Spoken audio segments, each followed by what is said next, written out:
Yo guys, स्वागत है अपने चैनल पर। So let's start the story. Face mask. Rajveer, सुना है आज आप थाने गए थे।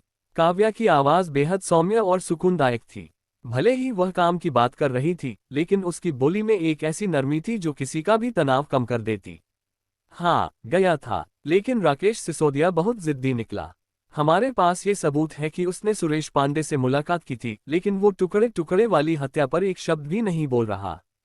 राजवीर ने पूरा दिन राकेश से पूछताछ की, लेकिन कोई ठोस सबूत हाथ नहीं आया। असल में आज मैं विशाल से मिलने गई थी। काव्या को लग रहा था कि विशाल की स्थिति अभी ठीक नहीं है और उससे सच्चाई उगलवाना आसान नहीं होगा। वो अब वसोवा के आशीर्वाद सोसाइटी में रह रहा है, वहीं जहां से आपने मुझे थोड़ी देर पहले उठाया था। आशीर्वाद सोसाइटी। राजवीर चौंक गया। उसकी जानकारी में तो विशाल और उसकी बहन आश्वी की आर्थिक हालत काफी खराब थी। इतने महंगे इलाके में रहना उनके बस की बात नहीं थी। वो वहां कैसे रह रहा है? काव्या ने राजवीर की ओर देखा और कुछ पल रुककर कहा, मुझे शक है कि विशाल को एक आदमी ने रखा हुआ है। हरीश पटेल नाम है उसका। राजवीर के चेहरे की शिकनें और गहरी हो गईं। तुम कहना चाहती हो विशाल किसी आदमी का रखा हुआ है? हाँ, मैं आज उसी हरीश पटेल से मिली थी, विशाल के घर पर। काव्या को पता था कि राजवीर जैसे गंभीर इंसान के लिए ये बात समझना और स्वीकार करना मुश्किल होगा। तो आश्वी भी उन्हीं के साथ रह रही है। राजवीर को उस मासूम लड़की की चिंता सताने लगी, जो काव्या की ही परछाई जैसी लगती थी। फिलहाल तो रह रही है, लेकिन उसकी बातों से लगा कि वो अब बोर्डिंग स्कूल जा रही है। 12वीं में है। काव्या को नहीं लगा कि आश्वी को फिलहाल कोई सीधा खतरा है। विशाल जैसा भाई उसे पूरी कोशिश से सुरक्षित रखेगा। और हरीश पटेल भले ही देखने में डरावना हो, पर उसका रवैया विशाल के प्रति बहुत बुरा नहीं लगा। लेकिन विशाल पर कर्ज है। भले ही राकेश सिसोदिया अब पीछे न पड़ा हो, बाकी ब्लैक मार्केट वाले तो उसे नहीं छोड़ेंगे। राजवीर को लग रहा था कि जब तक काले धंधों की जड़ को नहीं काटा जाएगा, विशाल को चैन नहीं मिलेगा। लेकिन अजीब बात यह है कि विशाल डरा हुआ नहीं लगा। काव्या ने गौर करते हुए कहा, उसके स्वभाव के अनुसार वो डरने वाला इंसान है। लेकिन इस बार उसका आत्मविश्वास अलग था, जैसे उसे किसी बड़े आदमी की शरण मिल गई हो। क्या तुम्हें लगता है कि वो हरीश पटेल भी ब्लैक मार्केट से जुड़ा हुआ है? राजवीर की समझ तेज थी। उसने बात तुरंत पकड़ ली।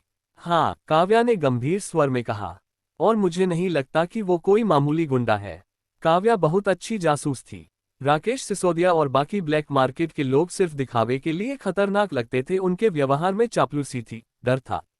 लेकिन हरीश पटेल, उसका रवैया हुक्मरानों जैसा था। न नजरें झुकती थीं, न बातों में डर था।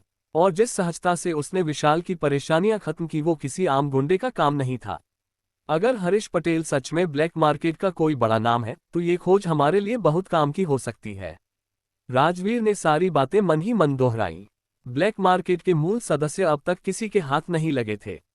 यहां तक कि आदिल जैसे अनुभवी अंडरकवर अफसर को भी अब तक उनका चेहरा देखने को नहीं मिला था।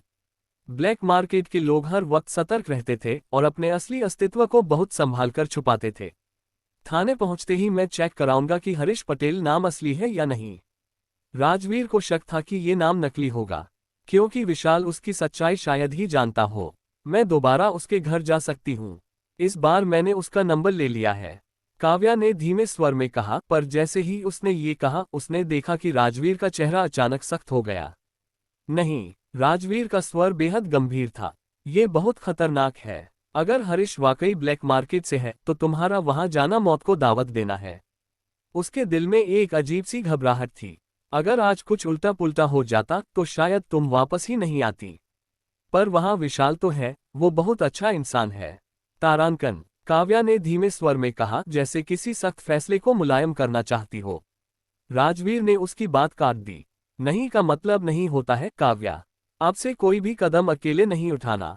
अगर सच में खतरा हुआ, तो विशाल खुद को नहीं बचा पाएगा, तुम्हें क्या बचाएगा? ये पहली बार था जब काव्या ने राजवीर को इतना जिद्दी देखा।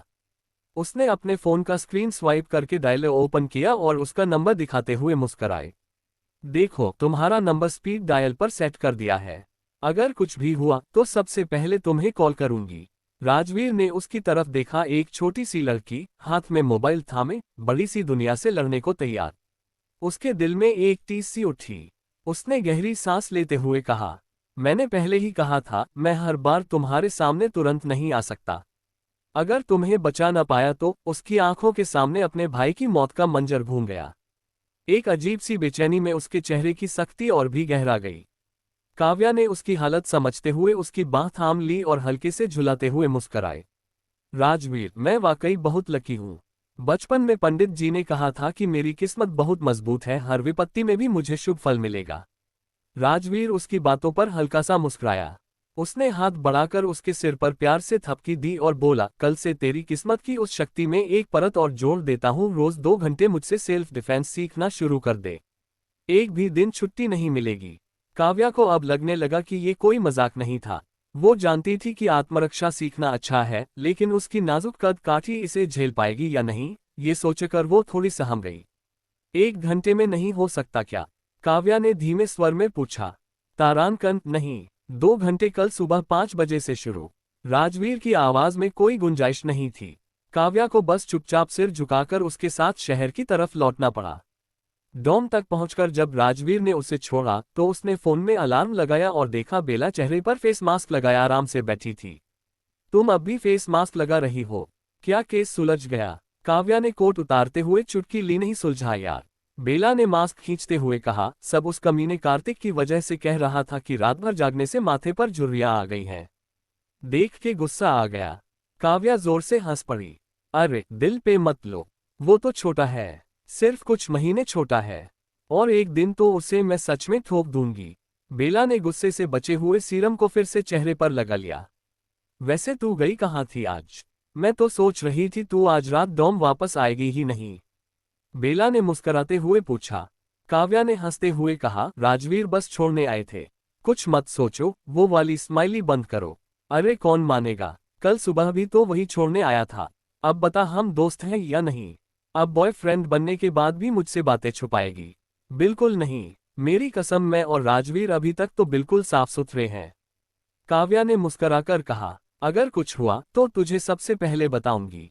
हम दोनों सिंगल हैं और अगर कभी कुछ होता भी है तो छुपाने जैसा क्या है?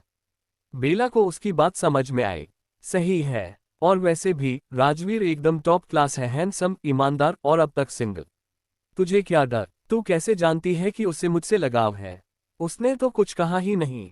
बेला ने आंखों में चमक लाकर पूछा, अगर उसने तुझसे इजहार कर ही दिया तो क्या तू हाँ कर देगी? काव्या चुप हो गई। क्या सच में राजवीर उसे पसंद करता है? क्या वो भी? उसने खुद के बालों को स्टाइल से झटका और धीमे से हंसते हुए कहा, पता नहीं, अगर प्रपोजल बहुत ग्रैंड हुआ तो शायद हाँ कह दूं। बेला की नजरें एकदम सीरियस हो गईं। काव्या, क्या तुझे वो सच में पसंद है? उसके सवाल में हल्की फुसफुसाहट थी, लेकिन काव्या के दिल में अचानक भावनाओं का भंवरा उठने लगा। Crime branch. मुझे खुद नहीं पता, काव्या अपने आप गुम होकर कहा। धीरे से कहा। उसका दिल अब भी उलझा हुआ था। जैसे ही उसने समुंदर किनारे राजवीर के साथ बिताई शाम को याद किया, उसकी धड़कनें तेज हो गईं। दिल में अजीब सी हलचल हुई, जैसे दिल में गिटार बज गया हो। इसका मतलब साफ है, तुझे वो पसंद है। बेला ने जबरदस्त एक्सप्रेशन के साथ कहा, राजवीर तो हैंडसम भी है और काबिल भी। मैंने सुना है जब वो क्राइम ब्रांच में थे, लड़कियां की तो लाइन लगी पड़ी रहती थी।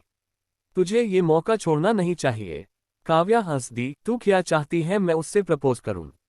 तो क्या बुरा है? जब तक वो तुझे पसंद है, पहला कदम तू क्यों नहीं उठाती? बेला की बातों में जाने क्यों इतना यकीन था कि अगर काव्या पहल करे तो राजवीर मना नहीं करेगा। वैसे भी राजवीर की तो पूरी टीम में छवि थी कि वो औरतों से दूर रहता है, पर काव्या के साथ उसका रवैया एकदम अलग था। अभी मेरा मन डेटिंग में नहीं है, फिलहाल तो बस काम पर ध्यान देना है। काव्या ने कहते हुए वॉशरूम का रुख किया और बेला की नॉनस्टॉप कमेंट्री को पूरी तरह इग्नोर कर दिया। काव्या, सच कहूं तो तुम दोनों एकदम परफेक्ट जोड़ी लगते हो।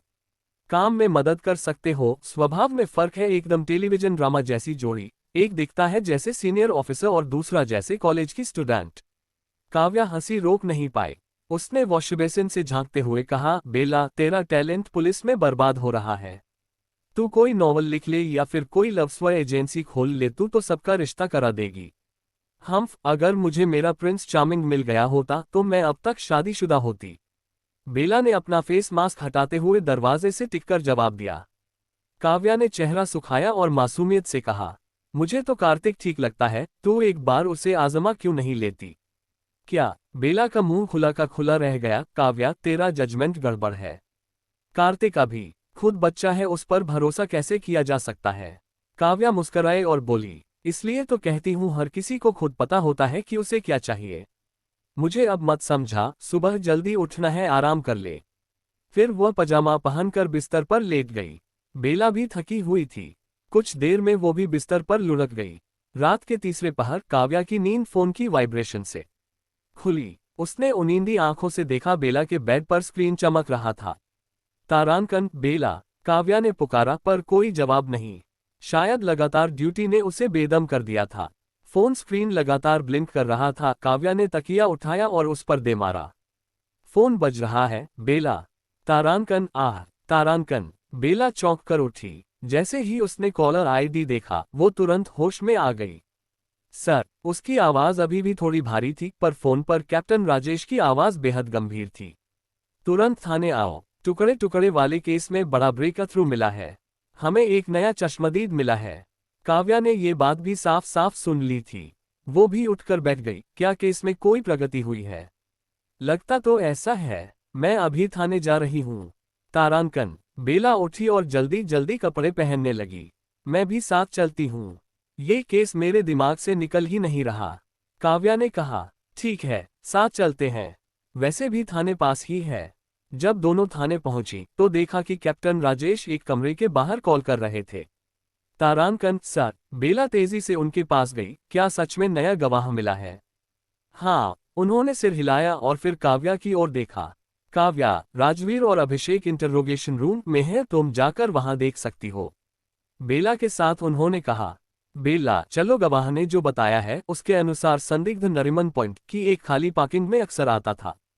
चलो वहां के सीसीटीवी फुटेज चेक करते हैं। तारांकन। काव्या ने उन्हें जाते हुए देखा और फिर इंटरोगेशन रूम की ओर बढ़ गई। अंदर जाकर देखा राजवीर उस गवाह से पूछताछ कर रहे थे। एक शीशे की दीवार के पार से सब कुछ साफ दिख रहा था। काव्या। अचानक पीछे से आवाज आए, अभिषेक था। कैसा गवाह है ये? कहीं ये सुरेश पाड़े का दोस्त तो नहीं? काव्या ने शीशे के उस पार बैठकर जवाब दे रहे आदमी को देखा। चेहरा कुछ जाना पहचाना सा लगा। अरे, ये तो वही अंकल हैं ना जो विशाल के मकान मालिक हैं, चैबूर इलाके में। काव्या। तारांकन ने चौंक कर कहा, जब उसने सामने बैठे उस गंजे मिडिल एज अंकल को पहचाना। विशाल का नया पता भी तो इन्हीं अंकल ने दिया था। काव्या, आपने इन्हें पहले देखा है? तारांकन। अभिषेक ने इंटरोगेशन रूम का वॉल्यूम बढ़ाया ताकि काव्या अंदर चल रही बातचीत सुन सके। ये ही तो हैं सुरेश पांडे, यानी मृतक के भी मकान मालिक। रूम में बैठे अंकल कुछ घबराए हुए से लगे। उनकी आंखों में थकावट और चेहरे पर पसीना साफ झलक रहा था। तारांकन साहब, मैं उन लोगों से बहुत डरता हूँ। इतनी वीरान फैक्ट्री में रात को कोई शरीफ आदमी तो नहीं मिलेगा। वो कांपती आवाज में बोले। राजवीर की आवाज काम थी, लेकिन सवाल सीधा था। तो फिर आप आधी रात को उस सुनसान कार पार्क में क्या कर रहे थे? दरअसल साहब, मैं उधर से निकल रहा था। देखा कि बहुत से लोग पुराना फर्नीचर फेंक जाते हैं। मैं वो उठा लाता हूँ, मरम्मत कर लेता हूँ। मेरे पास चैबूर में 10 से ज्यादा रूम है, किराए पर फर्नीचर खराब होता ही है। सोचा पैसा बच जाएगा, रात को कोई देखेगा भी नहीं। थोड़ा शर्माती है ना? उनका चेहरा भले ही सख्त था, लेकिन बातों में झूठ जैसा कुछ नहीं लग रहा था। मतलब आप कबाड़ उठाने गए थे, लेकिन वहीं अपने किराएदार सुरेश पांडे को 2 अजनबियों के साथ किसी सौदे में देखा। राजवीर ने बड़ी बारीकी से उनके चेहरे के हाव भाव पढ़ते हुए पूछा। हाँ साहब, मुझे लगा मेरे कमरे में कोई गलत लोग न रह रहे हों, तो मैं छिपकर देखने लगा। अंकल ने पसीना पोंछा, याद करके ही जैसे रूह कांप उठी हो। ठीक है, उस रात आपने जो देखा विस्तार से बताइए। राजवीर ने बगल में खड़े ऑफिसर को इशारा किया, जो सब नोट कर रहा था। मैं ज्यादा दूर नहीं था। चांदनी अच्छी थी, साफ साफ देखा। मेरा किराएदार सुरेश पांडे 2 लंबे आदमी के साथ डील कर रहा था। उन दोनों का हुलिया बताए। तारांकन। चेहरा तो साफ नहीं दिखा, पर दोनों लंबे थे, काले कपड़ों में। एक की दाहिनी टांग में कुछ तकलीफ थी, लगता है चलने में फर्क था। दूसरे ने बाल पीले कर रखे थे, जैसे कोई फिल्मी गुंडा हो। राजवीर के दिमाग में तुरंत एक नाम आया, राकेश सिसोदिया। अगर वो दोबारा सामने आए तो क्या आप पहचान सकते हैं? मालूम नहीं साहब, पर हाँ, अगली दोपहर मैं फिर से कबाड़ देखने गया था और वो दोनों फिर उसी पार्किंग में दिख गए। इस बार मैं डर के मारे सीधा घर भाग आया। उसके बाद उधर जाना ही बंद कर दिया। अंकल की आंखों में अब भी डर साफ झलक रहा था। क्या आपको याद है उस रात वो लोग क्या बात कर रहे थे? कुछ सामान, पैसे और कुछ बहुत ही डरावनी चीजों की बात हो रही थी। मैं तो पहले सोच रहा था कि शायद मैं गलत देख रहा हूं, पर सुरेश की मौत के बाद अब जो सोचता हूं तो लगता है बहुत बड़ा खेल चल रहा था। फिर उसने धीरे से कहा, मुझे लगता है वो लोग लाशों का सौदा कर रहे थे। तारांकन। ये सुनते ही इंटरोगेशन रूम के बाहर खड़े काव्या और अभिषेक सन रह गए। काव्या, क्या ये सच हो सकता है? तारांकन। अभिषेक की आवाज कांप गई, क्या सुरेश पांडे ने वाकई में पैसे देकर इंसानी शव खरीदे थे? काव्या अंकल को गौर से देखती रही। उसकी आंखों में झूठ का कोई नामोनिशान नहीं था, बस डर और पछतावे का मिला जुला चेहरा। मुझे लगता है वो सच बोल रहा है। चेहरा देखो, कोई कहानी नहीं बना रहा, सिर्फ याद करके कांप रहा है। तारांकन। तभी काव्या को याद आया पिछली बार जब वो इसी अंकल से मिली थी तो विशाल के जिक्र पर उसका रवैया कितना टालमटोल वाला था। अब समझ में आया, शायद विशाल और राकेश पहले ही एक दूसरे से जुड़े हुए थे। इसलिए ही अंकल ने विशाल और सुरेश को एक जैसा समझ लिया था। नीलैश। काव्या। तारांकन ने इंटरोगेशन रूम के उस अधेड़ उम्र के व्यक्ति की आंखों में झांका। ना तो उसकी नजरें राजवीर से टकराने से कतरा रही थी, न ही उसके शरीर में कोई चालाक हरकत दिख रही थी। हाँ, वो डरा हुआ था, जैसे उसकी आंखों में डर था। उसे समझ आ रहा था, वो चाहता कोई उसे बचा ले। राजवीर की आवाज में कोई हैरानी नहीं थी, बस धीमा और सटीक सवाल, तारांकन, क्या तुमने ये सब अपनी आंखों से देखा? अंकल ने तेजी से सिर हिलाया और हकलाते हुए बोला, मुझे याद नहीं साफ साफ देखा या नहीं, पर उस वक्त लगा कि शायद वो नकली हाथ है। वो पीले बाल वाला लड़का, शायद वो सुरेश पांडे को सामान दिखा रहा था। उसने काले बैग से एक इंसानी हाथ निकाला और उसे पकड़ाया। मैं इतना डर गया कि पीछे मुड़ा और सीधे घर भाग गया। फर्नीचर उठाना भी भूल गया साहब। रूम का तापमान ज्यादा नहीं था, फिर भी अंकल के पसीने छूटे जा रहे थे। बगल में खड़े अफसर ने उसे कुछ टिश्यू थमाए। धन्यवाद, अंकल ने माथा पोंछा और तभी राजवीर ने थोड़ा सख्त लहजे में कहा, तारांकन, तुमने सब कुछ साफ साफ देखा था, है ना? ये सुनकर अंकल जैसे चौंक ही गया। फिर धीरे से फुसफुसाया, साहब मैं बहुत डरता हूँ। वो लोग खतरनाक हैं। मेरी जान की हिफाजत कीजिए। किसी को मत बताइए कि ये जानकारी मैंने दी है। राजवीर ने उसे मिनरल वाटर की एक बोतल दी और खुद कुर्सी से उठते हुए बोला, घबराओ मत। तुम्हारी पहचान और सुरक्षा दोनों की जिम्मेदारी हमारी है। अंकल ने कांपते हाथों से बोतल से एक घूंट लिया और बोला, शुक्रिया, मैं ठीक से सो भी नहीं पा रहा हूँ। आप ही सोचिए, लाशें मेरे किराए के घर से मिली हैं, नींद कैसे आए? राजवीर को समझ आ गया था अंकल न्याय की भावना से नहीं, बल्कि डर और बेचैनी से चला आया था। तारांकन, ठीक है, आज रात तुम घर जा सकते हो। कल तुम्हें संदिग्ध की पहचान करवानी होगी। तारांकन। राजवीर अभी बात पूरी भी नहीं कर पाया था कि अंकल घबरा उठा, नहीं साहब, मुझे उनसे नहीं मिलना। वो अकेले नहीं हैं, मुझे मार डालेंगे। तारांकन, डरने की जरूरत नहीं। वो तुम्हें देख भी नहीं पाएंगे। जैसे ये शीशा है, न अंदर से नहीं दिखता, बाहर से दिखता है। राजवीर ने इंटरोगेशन रूम के बड़े वन वे मिरर की ओर इशारा करते हुए समझाया, तुम बस बाहर से देख लेना, कोई खतरा नहीं होगा। अंकल ने ज्यादा विरोध नहीं किया, चुपचाप सिर झुकाया और धीरे धीरे कमरे से निकल गया। जब काव्या ने उसे बाहर आते देखा तो वो एक साइड में छिप गई ताकि वो उसे पहचान न सके। अंदर मौजूद पुलिसकर्मी अंकल को बाहर ले गए। उसी वक्त राजवीर ने खिड़की के पास खड़ी काव्या को देख लिया। तारांकन, क्या कर रही हो यहाँ? काव्या। तारांकन, कैप्टन राजेश ने बेला को बुलाया था तो मैं उसके साथ आ गई। काव्या ने मुस्कुराते हुए कहा, राजवीर का ये कैजुअल लुक उसे हमेशा बेहतर लगता था। तारांकन, वो लोग अबैंडन कार पार्क की सीसीटीवी फुटेज देखने गए हैं। राकेश का हिरासत का समय पूरा होने वाला है। हमें सबूत जल्दी इकट्ठा करने होंगे। राजवीर ने अपनी कनपटी दबाई, जैसे सिर दर्द ने फिर से सिर उठाया हो। ब्लैक मार्केट की दुनिया बहुत उलझी हुई है। ठोस सबूत जुटाना बहुत मुश्किल हो रहा है। काव्या ने एक पल सोचा और फिर विशाल का चेहरा याद आया, जो अक्सर राकेश के साथ घुलता मिलता था। मैं एक बार फिर विशाल से बात करने की कोशिश करूंगी, शायद उसके पास कोई जानकारी हो। राजवीर ने सिर हिलाया, पर उसे अंदेशा था, तुम अकेले नहीं जाओगी। अगर जाना ही है तो पहले मुझे बताना। राजवीर को पता था काव्या समझदार है, इसलिए उसने सीधा मना नहीं किया। कैप्टन राजवीर, कोई मदद चाहिए तो बताइए। बेला अभी जल्दी लौटेगी नहीं। जाओ, थोड़ा आराम कर लो। राजवीर ने बस इतना कहा ही था कि ट्रिंग ट्रिंग। तारांकन। उसकी जेब में रखा फोन बज उठा। Hello captain Rajesh. काव्या ने देखा राजवीर की भौहें सिकुड़ गईं।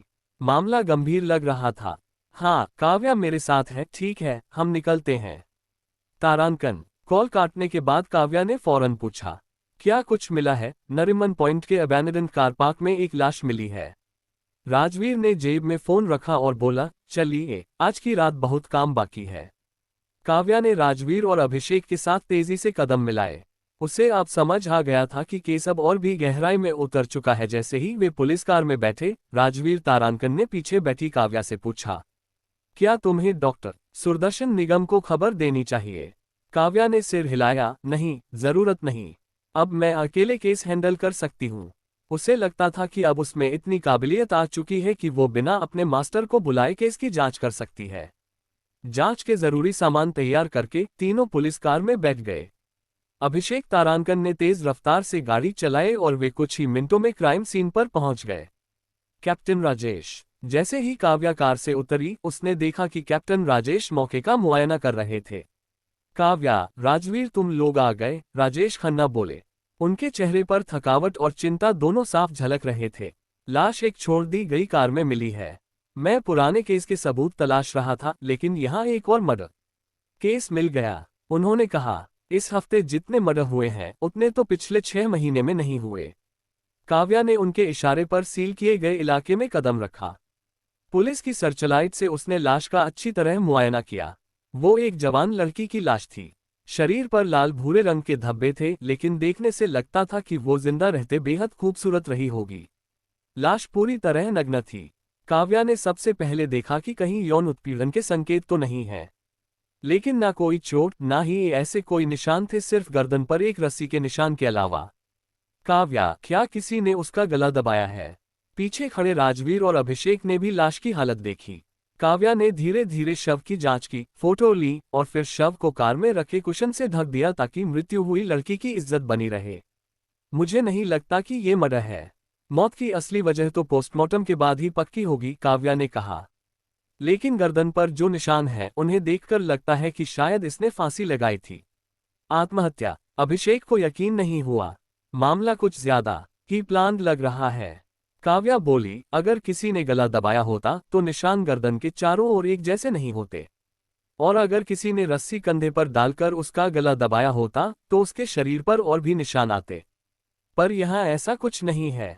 उसके चेहरे का रंग बहुत हल्का है और लिवर मोटिस निचले हिस्से में है। ये सारे लक्षण आत्महत्या के हैं। राजवीर ने पूछा, क्या लगता है उसने खुदकुशी की और किसी ने लाश यहाँ फेंक दी? संभव है। हो सकता है उसकी खुदकुशी की वजह किसी इंसान से जुड़ी हो, वही जिसने उसकी लाश इस जगह फेंकी। तो पहले हमें लाश की पहचान करनी होगी, काव्या ने कहा। ठीक है, चलो पुलिस स्टेशन लौटते हैं, पहचान कंफर्म करते हैं, पोस्टमार्टम कल सुबह होगा, राजवीर ने कहा। अभिषेक ने काव्या को हॉस्टल छोड़ दिया और राजवीर व कैप्टन राजेश पुलिस स्टेशन लौट गए। हॉस्टल पहुंचकर काव्या ने देखा कि बेला अभी तक नहीं लौटी थी। चूंकि वो लाश के संपर्क में आई थी, उसने झट से बाथरूम जाकर नहाना शुरू कर दिया। जब वो साफ सुथरी होकर निकली तब सुबह के 4 बज चुके थे। उसे लगा कि राजवीर आज शायद उसे सेल्फ डिफेंस सिखाने नहीं आ पाएंगे, तो उसने अलार्म 2 घंटे बाद के लिए सेट कर दिया। अलार्म बजने से 3 घंटे पहले काव्या ने थककर फोन देखा और चुपचाप बिस्तर पर लेट गई। मर्डर केस के दौरान फॉरेंसिक एक्सपर्ट और पुलिस अफसरों की जिंदगी बहुत भारी होती है। सबसे ज्यादा चैन और नींद इन्हें ही चाहिए होती है। शायद वो बहुत थकी हुई थी, इसलिए जल्दी ही नींद आ गई। भले ही कुछ घंटे ही सो पाए, लेकिन अगली सुबह वो समय पर पोस्टमार्टम लैब पहुंच गई। आंखों के नीचे गहरे काले घेरे थे। काव्या, इतनी जल्दी आ गई, थोड़ी और नींद ले लेती, डॉक्टर सुदर्शन निगम ने कहा, जो पहले से ही ऑटोप्सी शुरू कर चुके थे। उन्होंने काव्या को देखा और चिंता जताई। मास्टर, आप खुद तो मुझसे भी पहले आ गए थे। काव्या ने मुस्कुराकर कोट पहना, दस्ताने लगाए और उनकी मदद करने लगी। राजेश खन्ना ने बताया कि तुम अकेली मौके पर पहुंची थी। अब तो मेरी शिष्या अकेले केस संभालने के काबिल बन चुकी है। डॉक्टर निगम के चेहरे पर हल्की सी मुस्कान थी। यह मुस्कान एक फॉरेंसिक डॉक्टर की क्रूर दुनिया में बहुत दुर्लभ दृश्य था। Crime scene. मास्टर, मुझे पहले कभी शिफ्ट ड्यूटी पर नहीं बुलाते थे। अब समय आ गया है कि मैं ये जिम्मेदारी संभालूं। काव्या ने धीरे से शव का सिर पकड़ा ताकि डॉक्टर सुदर्शन निगम उसकी नाक और मुंह की जांच कर सके।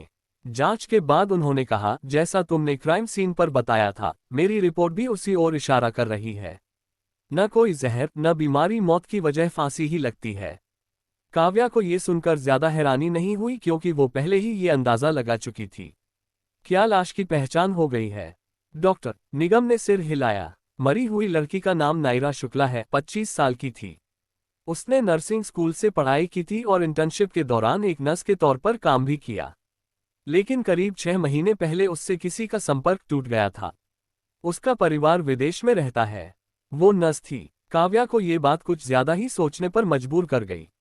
इंटर्नशिप के बाद उसे नौकरी नहीं मिली और वो बेरोजगार हो गई थी। फिर डॉक्टर निगम ने जोड़ा, मौत करीब 1 दिन पहले हुई है। लाश बुरी तरह सड़ गली नहीं है, लेकिन लापता वो 6 महीने से थी। अब ये मामला अपराध शाखा यानी क्राइम इन्वेस्टिगेशन डिपार्टमेंट के जिम्मे है। काव्या जानती थी कि ये केस पुलिस स्टेशन को चैन से नहीं बैठने देगा। मास्टर, ये वही जगह है जहां सुरेश पांडे ने बॉडी पार्ट्स की डीलिंग की थी। क्या आपको लगता है ये केस भी किसी तरह से उससे जुड़ा हो सकता है? काव्या को शक था कि भले ही सुरेश की मौत हो चुकी हो, लेकिन ब्लैक मार्केट वाले लोग अब भी इसमें शामिल हो सकते हैं।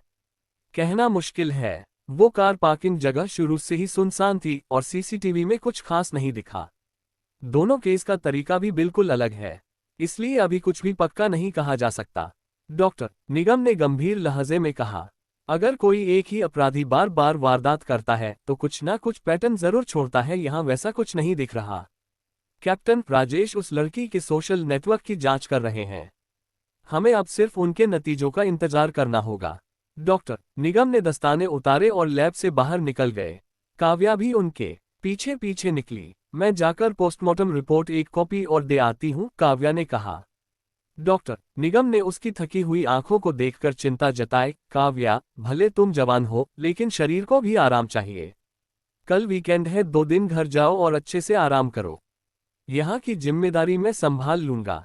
थैंक यू मास्टर, मैं अपना ध्यान रखूंगी। काव्या मुस्कुराए और लैब से निकल गई। उसे एहसास हुआ कि अब डॉक्टर निगम का व्यवहार उससे पहले से कहीं ज्यादा अपनापन भरा हो गया है। कभी जो सिर्फ एक सख्त गुरु थे, आज चिंता करने लगे हैं। ये बदलाव काव्या को भीतर तक छू गया।